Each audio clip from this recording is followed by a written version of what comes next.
Bakit hindi na kontrol ng militar ang looting at iba pang kaguluhan sa Leyte matapos manalasa ang bagyong Yolanda? Yan po ang paulit-ulit na tanong kanina ni Senador Juan Ponce Enrile sa pagharap ng mga opisyal ng Department of National Defense sa Senado, kung saan po tinalakay ang 2014 budget ng kagawaran. Pero giit po ni Defense Secretary Voltaire Gazmin, ang mga pulis daw ang naatasang magpanatili ng kaayusan sa mga lugar na nagkaroon ng nakawan. May report si Jam Cesante. Nawalan ng bahay at ari-arian ng marami dahil sa bagyong Yolanda. Kaya ang ilan, hindi napigilang kumuha ng hindi kanila. Kaya sa pagtalakay ng Senado kanina sa proposed 2014 budget ng Department of National Defense, tinanong ni Senate Minority Leader at dating Defense Minister Juan Ponce Enrile, bakit tila walang militar na kumukontrol sa sitwasyon sa mga lugar kung saan naging desperado na ang mga biktima. Ground troops were not in place to prevent looting and mayhem in the area when they are not supposed to maintain order. Sabi ni DND Secretary Voltaire Gazmin, meron namang isang platoon na ipinadala sa Tacloban. Pero pulis daw ang nakatokang magbantay sa syudad dahil sa kalamidad na katutok ang mga sundalo.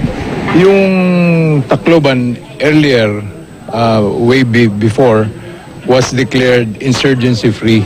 So hawak na ng pulis. So in other words, at city yan na pagkasunduan ng PNP at saka AFP na pagka-build up areas, PNP ang take over. Since this is a police matter, PNP ang dapat magkuhan na. But I'm not trying to justify na walang sundalo. No? Meron sundalo pero kakaunti. Sabi ng mga senador, maaari itong magsilbing leksyon. You cannot expect the police to operate in a calamity condition because their families are also affected. That's why we have the military manpower. That is the reason why when we organize the National Disaster Control Center, the military is always the one in command. Pag merong calamity talaga, ang in charge ay ang national, yung ating military. Kasi nga, usually, ang PNP, local yan, no, doon sa probinsya, so sila ay apektado. Kaya lamang, pwede rin pag-usapan, halimbawa, sa mga sitwasyon na ganyan, paano natin i-secure yung ating mga uniformed personnel away from the disaster area but close enough. Ayon naman sa tagapagsalita ng PNP na si Senior Superintendent Ruben Theodore Sinda, agad daw silang nagpadala ng reinforcement sa binagyong mga lugar. Hindi rin daw sila nakasakay agad dahil ang binigyang prioridad ang mga sundalo.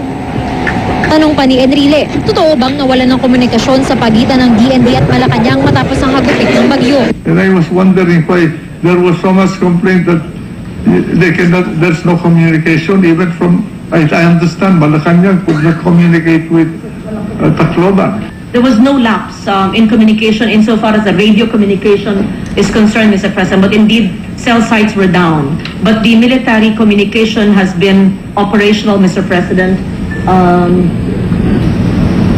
as early as Friday. Sa kabila nito, pinasalamatan ng mga senador ang mga sundalo para sa kanilang naging tugon sa mga biktima ng bagyong Yolanda. Sa kabila ng mga tanong, inaprubahan ng Senado ang budget ng DND para sa susunod na taon.